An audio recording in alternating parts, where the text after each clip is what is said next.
Welcome back everyone to part 2 of our interview with Dr. Euan McTurk.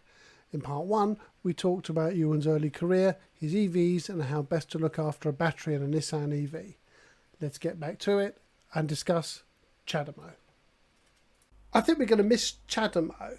In many ways it's superior to CCS and Tesla's NACS, but I fear it's the Betamax of our age. I heard a rumour from someone in the CHAdeMO consortium, and I don't know whether you can corroborate this or whether you would if you could, but they had investigated a way of coolant heater fluid transfer through the CHAdeMO 5 connector.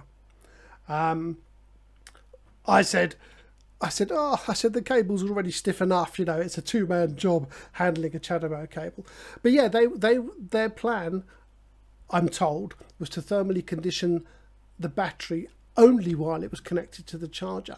That's interesting. It was really cool, and I'm glad you've got a pensive look, because I thought it was deeply interesting. So I'm quite pleased that you're not going, that's rubbish. I mean, I'm intrigued, because why wouldn't you just have a closed loop liquid cooling system within the vehicle, which is exactly what everything apart from Nissan Leaf does today? Yes, quite.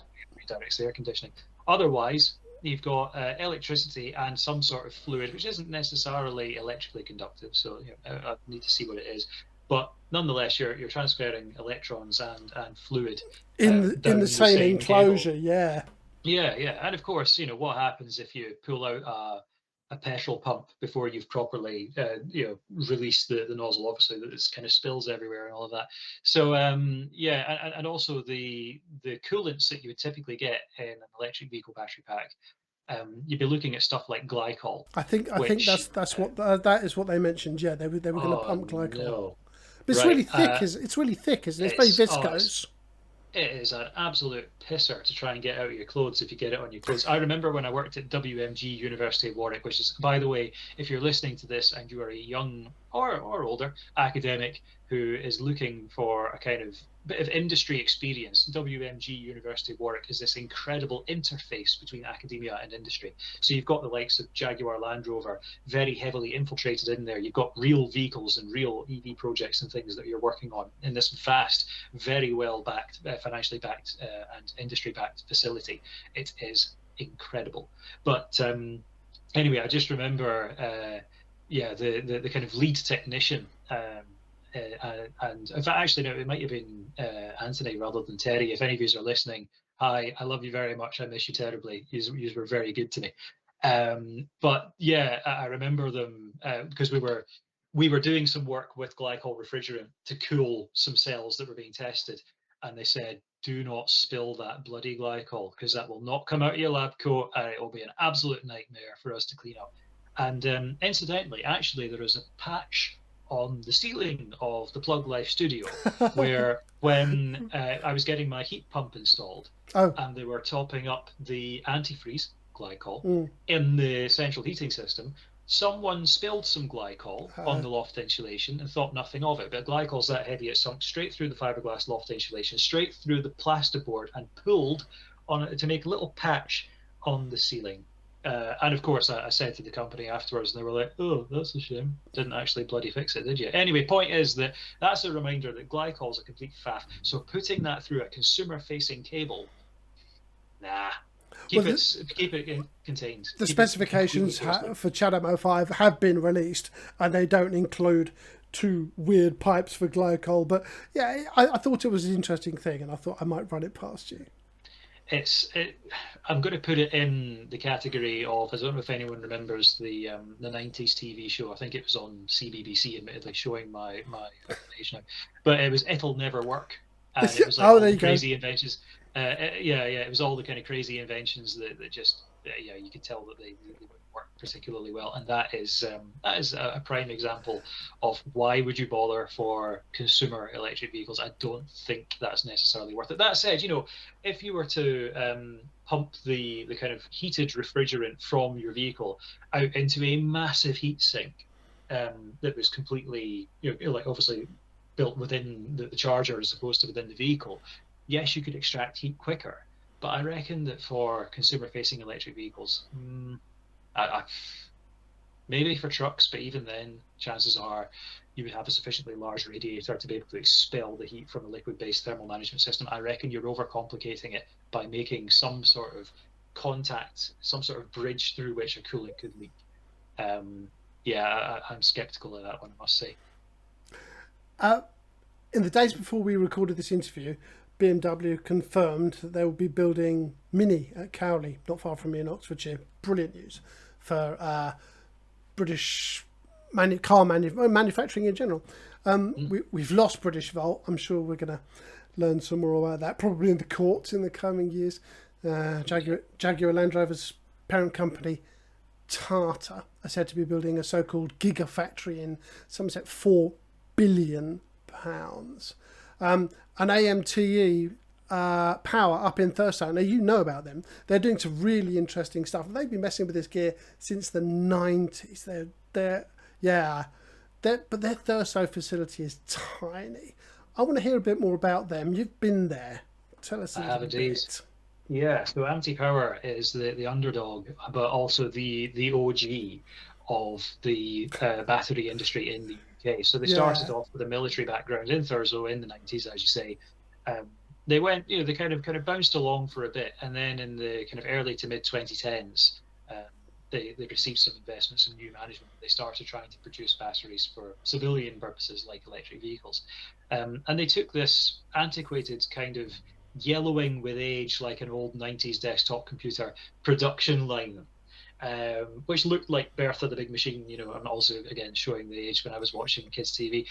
But yeah, they had this machine. You'd think that there's no way that that's going to be able to make modern lithium-ion batteries. Turns out, when you get the right team around you, you go from making disgustingly rubbish prototypes, and I know because I did see some of the prototypes, to like incredibly high quality cells that they're making now. They've completely transformed it, and yeah, they've proven that they can make these high quality lithium ion cells at a very humble scale. So you look at the Tata Gigafactory, there's a Jaguar-ish Gigafactory in Somerset.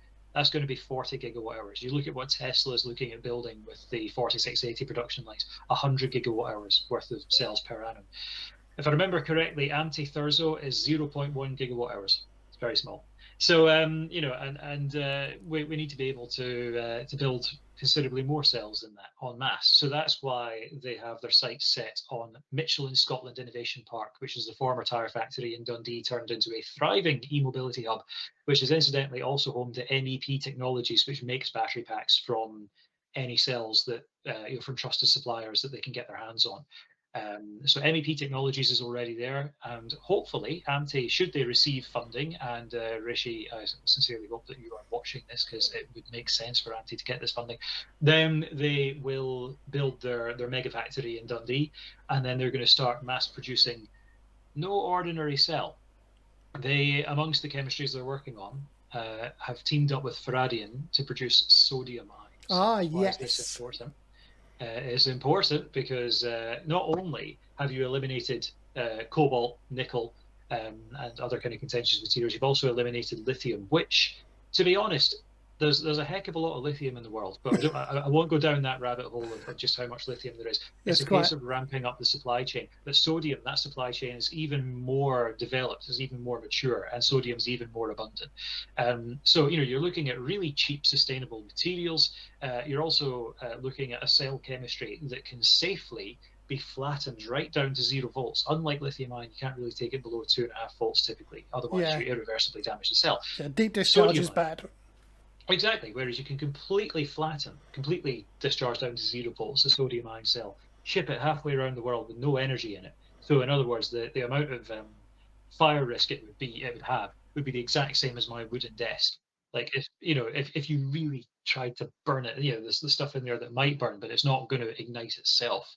And then you can safely recharge it and use it. And indeed, there's actually British-built sodium-ion cells that are being trialled in Australian home energy storage systems as we speak. So that's exactly what's happened. But not only are they cheaper to produce, they are cheaper to ship because they are safer to ship, which therefore means you're looking at about a 30% cost reduction versus lithium-ion today. Yes, there is a bit of a trade-off in terms of energy density. You won't get quite as much range out of them, but it'll still be enough for standard range electric vehicles, city cars, and so on. I would imagine, at least kind of 30 kilowatt hour Nissan Leaf territory in terms of range, probably a bit more, and that would improve, of course, with subsequent iterations. So yeah. Also, they don't mind cold weather as much as lithium ion, or indeed lithium iron phosphate, which gets a bit chilly in winter and loses a bit of range. Sodium ion isn't as badly affected. So they've got numerous advantages, and it would be insane of us to allow anti-power to collapse. I understand they are looking for funding just now, and it would be insanity if they were not invested in that gigafactory. Well, you want Rishi to put in a good word. As it happens, his cousin is my optician, so yeah. He certainly is. So yeah, I've got some inside track. I'll put in a good word. Well, I'll tell you what, if you're not due your next NHS eyeglasses appointment, this is probably going to come back to me as like industry bribery or something, but I will pay for your optician's appointment. So you can have a chat with him and say, seriously, Rishi, what are you doing? Pull your finger out, pull your checkbook out. Because obviously he's just pulled his checkbook out for Mini to the tune of about £75 million. Yeah. That's an interesting one, because the talk was that Cowley was going to stick to internal combustion engine vehicles. The reason being, yes, it was. They had their little electric production line, but it would be such an upheaval to retrofit the entire factory at Cowley to be doing fully electric vehicles that it would mean prolonged shutdowns and things that wouldn't be economically worth it. So they were going to ship that out to China. This incentive has obviously just completely changed that and made that economical to allow them to weather the downtime to retool the entire factory. Yes, and that 100% makes sense. Because the Chinese factory comes online next year, whereas Cowley doesn't come online until 2026. And it's interesting that £75 million in government coffers is not a great deal of money. So it's Oh yeah, definitely. And I would imagine that. I mean, I don't know exactly their the size of their workforce and so on at Cowley and the wages that they'd be on, but it would certainly help to cover a decent amount of salaries of people who would otherwise be standing around whilst they're waiting on production equipment being retooled. So that's exciting. Tell you what was interesting actually. So when I was at EV Live at Blenheim Palace earlier this year, yes. The only hotel that was available, because it was very short notice, was the Premier Inn, pretty much next to Cowley. Oh, yes. So the bus that I got into town to get out towards Blenheim, because I decided to be environmentally responsible and take public transport. In other words, could not be arsed driving down to Oxford. But the point is that don't drive in Oxford. It's not set up for cars. Well, you studied there, didn't you? I did, yeah. I mean, that's when I put my cars into Transport Museum. That was when I moved down south, because there was no way that I was driving them into Oxford. I drove one into Oxford once, and that was through necessity. And it was like, okay, I've done that. I'm not going to do that again. But yeah, anyway, the point is, this bus. There's a direct bus that runs straight from the town centre right out to Cowley for the Mini workforce. Yes, there is. And I remember catching it into town one day, and a couple of the guys from the Cowley factory were talking about EVs, and they were running through the usual naysayer stuff about, worried about charging infrastructure, where we're going to charge them and all this.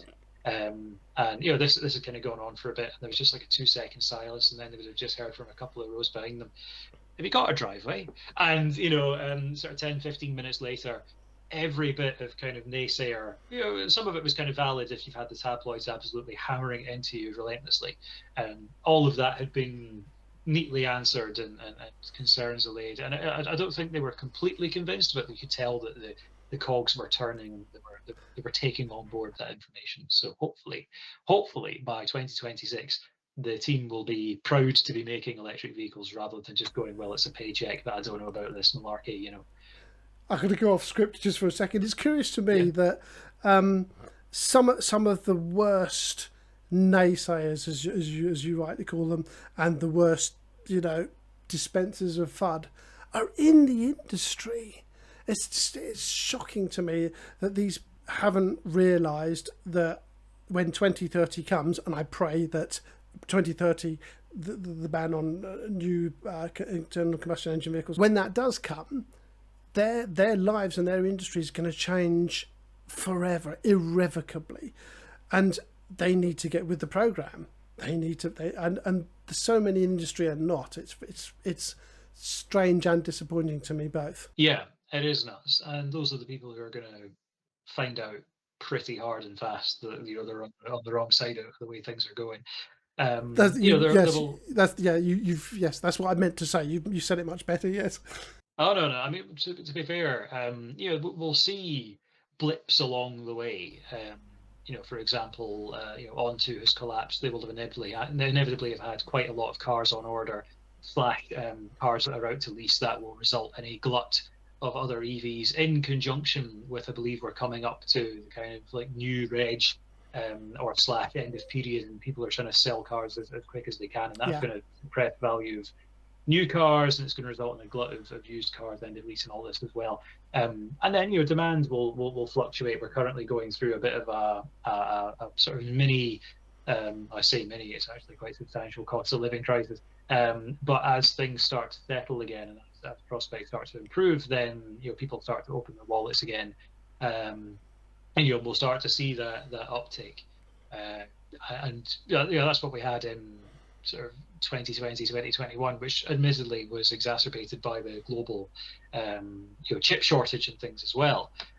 But you'll find that it'll yo-yo, and it has yo-yoed so far. So anyone who looks at these kind of troughs without also looking at the peaks is delusional. Because because it suits their agenda to go, oh, look, a trough. It's like, the values are tanking or whatever. It's like, yeah, mate, we've seen this before. It corrects itself.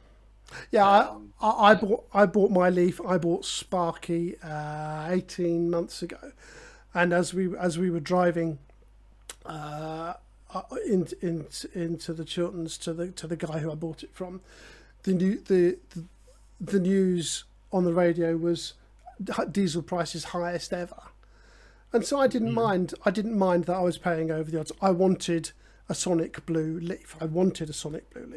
And I saw one, and I paid too much, but I don't regret it for one moment. Oh yeah.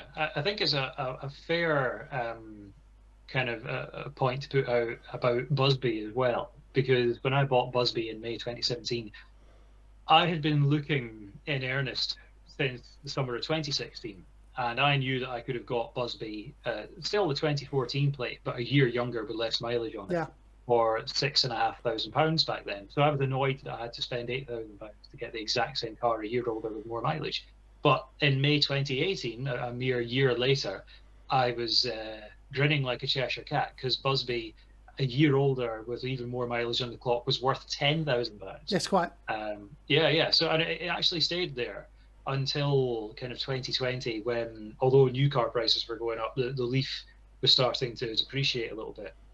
And when I sold Busby in February 2022, I sold it for £8,000, which is exactly what I paid for it back in May 2017. I then went and checked AutoTrader and realised I'd actually shortchanged myself by £1,000 because there had been a sudden uptick in the price of used Leafs. So that was mildly annoying, but it doesn't matter. Incidentally, I do still have a Leaf on my driveway. The reason I sold Busby is because I got the one that I told you has been on YouTube, but very much in stealth mode.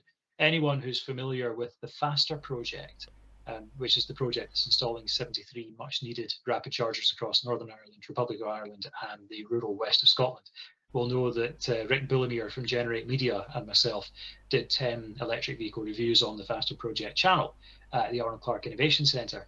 And one of those reviews was for a second-hand Nissan Leaf, which just happens to be the one that, incidentally, and this kind of circles back to the perks and the advantages of CHAdeMO, is powering my presence with you this evening via the excess solar panel production from earlier in the day. So the solar went into the car, and now it's going back on the VTL. It did indeed. So a vehicle to grid charger has charged up the Leaf using solar, and then obviously this evening, as soon as the sun's gone down, it's just started feeding straight back to the house seamlessly. Currently, you can't really do that with CCS. There are a couple of vehicles that are apparently due to do this. That said, I know that the Kia EV9 is going to have a wall box vehicle to grid charger with CCS bidirectional, but that might be CCS1, which is the American/South Korean standard, as opposed to CCS2, which is what we've got. And although they look similar, In concept, they are very different protocols, so it's unclear yet if CCS2, which is what the likes of the Nissan Ariya has, whether that would be able to do it straight away or not. That's going to take a bit more research and development. And to be honest, the fact that we didn't just adopt CHAdeMO, which worked perfectly, it was incredibly tightly defined. It works first time every time. It just makes sense. It's got all the perks like vehicle to grid. Why didn't we just adopt that from day one? European OEMs unnecessarily reinvented the wheel with CCS, and that pushed us back considerably, because we could be all powering our homes with our CCS, or sorry, with what are currently CCS equipped EVs, but could have been CHAdeMO, could have been bidirectional, and that would have been a huge benefit to the grid. But we're going to have to wait a few more years before that becomes as mainstream as it could have been. That's the end of part 2.